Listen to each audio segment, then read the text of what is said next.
Hi everyone, welcome back to DK Sharma Education Hub. My name is Diksha. वैदिक literature को proceed करते हुए आज हम थर्ड वेदा के बारे में देखेंगे, दैट इज योर यजुर्वेद। अब हमने देखा ऋग्वेद में हाइम्स थे, हाइम्स के बाद उनको सिंगिंग फॉर्म में गाया गया तो इट वाज इन सामवेद। अब यजुर्वेद में क्या आ जाता है, आपके सेक्रीफाइसेस, रिचुअल्स, वो सारे किस में आ जाएंगे, आपके इन योर यजुर्वेद। ठीक है, आपका जो यजुर्वेद है उसमें सिर्फ हाइम्स नहीं है बट रिचुअल्स भी हैं। ठीक है, और रिचुअल्स करते टाइम ही हाइम्स को बोला जाएगा या गाया जाएगा। अराउंड 32 उपनिषद में रिसाइटेशंस हैं कि हाइम्स को किस तरह से रिसाइट करना है ड्यूरिंग एनी रिचुअल। तो टोटल कितने माने जाते हैं, 32। और ये जो दो टर्म्स है ना यहाँ पे लिखी हुई, राजसूय और वाजपेय, ये फर्स्ट टाइम यजुर्वेद में यूज करी गई थी।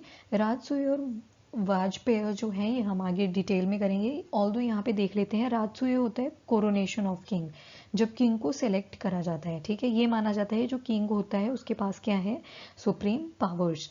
और दूसरा आ जाता है आपका वाजपेय। वाजपेय जो होती है ये कैरियट रेस होती है, इसमें मतलब करवाई तो जाती है कैरियट रेस पर राजा को ही जितवाया जाता है, तो दैट इज द वाजपेय। एक और होती है, वो मैं यहाँ पे नाम नहीं लिखूंगी, नहीं तो आप यजुर्वेद में उसको ऐड कर दोगे।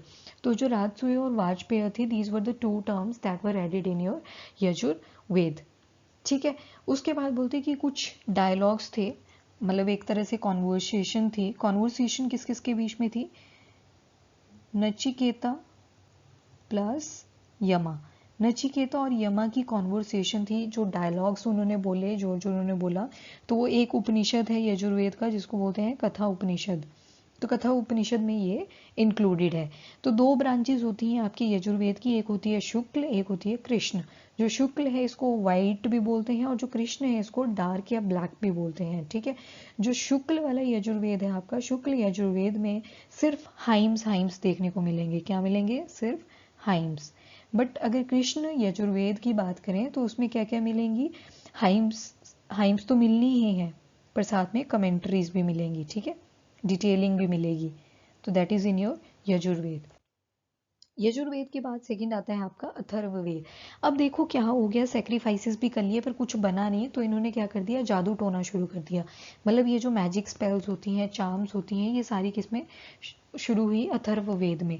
जो सॉर्सरर होते हैं ना, सॉर्सरर क्या होता है, एक विच क्राफ्ट होता है, एक सॉर्सरर होता है। जो विच क्राफ्ट होता है इनको सोसाइटी में एक्सेप्ट नहीं किया जाता, तो ये छुप के रहते हैं लोग। ठीक है, वो झाड़ू पे बैठी होती थी भूतनी, छोटा भीम में भी दिखाया जाता था ना, तो वो होती हैं विच क्राफ्ट। और ये फीमेल के लिए स्टिग्मा है। ठीक है, सिर्फ फीमेल्स ही विच क्राफ्ट होती हैं, ये सबका मानना है। जबकि जो सॉर्सरर होते हैं उनको ये विद्या होती है, जो स्पेल्स होती हैं इनकी विद्या होती है, दे कैन बी मेल और फीमेल्स। ठीक है, कोई भी हो सकता है। और ये सोसाइटी के बीच में रहते हैं और ये लोगों के द्वारा काफ़ी ज़्यादा माने जाते हैं। जब कोई ऐसी डिजीज़ आ जाती है या जो ठीक नहीं हो रही है दवाइयों से, तो वो कहाँ जाते हैं, सॉर्सरर के पास। फिर वो कुछ बताएंगे कि इस तरह से ये करो, ये हो जाएगा, ठीक हो जाएगा। ठीक है, तो अथर्ववेद में बेसिकली मैजिकल फॉर्मूलाज आपको देखने को मिलेंगे, और कि किस तरह से डिजीज या कोई आत्मा आपको लग जाए तो उनको किस तरह से रिमूव करना है। So that is all in your Atharvaveda. Last Veda था ये, और ये माना जाता है कि आर्यंस जो थे ना उन्होंने ये नहीं लिखा था।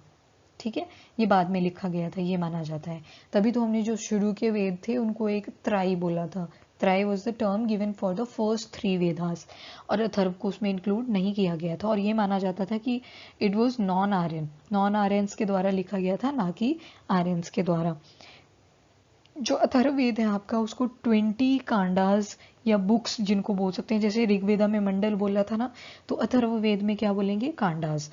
तो 20 कांड्स में इनको डिवाइड कर दिया गया है, किसको, अथर्ववेद को, जिसमें अराउंड 711 हाइम्स के अराउंड अप्रोक्सी टर्म है, और 5987 मंत्र होंगे। ठीक है, ये इतना डिटेल में याद रखने की कोई ज़रूरत नहीं है, अगर याद रहता है तब भी ठीक है और नहीं रहता है तब भी ठीक है। वैसे रह ही जाएगा, इतना टफ नहीं होता। ठीक है, उसके बाद बोलते हैं दो ब्रांचेस होती हैं अथर्ववेद की, एक होती है पैप पलादा और दूसरी होती है शौनका। ठीक है, Paippalada and Shaunaka, these are the two branches of Atharvaveda.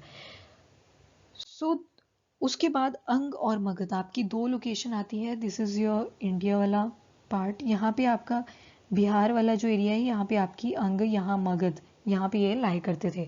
तो अथर्ववेद में आपकी अंग और मगध को बोला गया है कि देवर एग्जिस्टेड एट ए टाइम। ठीक है, तो अथर्ववेद में फर्स्ट टाइम अंग और मगध का मेंशन करा गया है, प्लस गंधारी और साथ में मुजावत्स, इनको भी मेंशन करा गया है इन योर अथर्ववेद। ठीक है, तो यहाँ पे अथर्ववेद का कंप्लीट हो जाता है। अब जो नेक्स्ट टॉपिक होगा उसमें हम देखेंगे, जहाँ पे हमने बोला था कि वेदास की चार चार पार्ट्स होते हैं, संहिता, ब्राह्मणास, आर्यंकास और उपनिषद। तो वो चीज़ हम देखेंगे नेक्स्ट लेक्चर में। ठीक है, अभी के लिए इतना ही। वीडियो को लाइक शेयर ज़रूर करें, और अगर आपको और डिटेल चाहिए इन वेदास की तो फिर आपको आर्ट एंड कल्चर वाली प्लेजिट में जाना है। वहाँ पे और भी वीडियोस पड़ी हैं लिटरेचर से रिलेटेड, वेदास हमने कंप्लीट कर लिए हैं वहाँ पे, तो वहाँ पे आपको और डिटेल मिल जाएगी। If you want to add more points you can do that from there. Okay, so video को लाइक शेयर ज़रूर करें, चैनल को सब्सक्राइब करें। Till then bye bye, take care, thank you and have a nice day.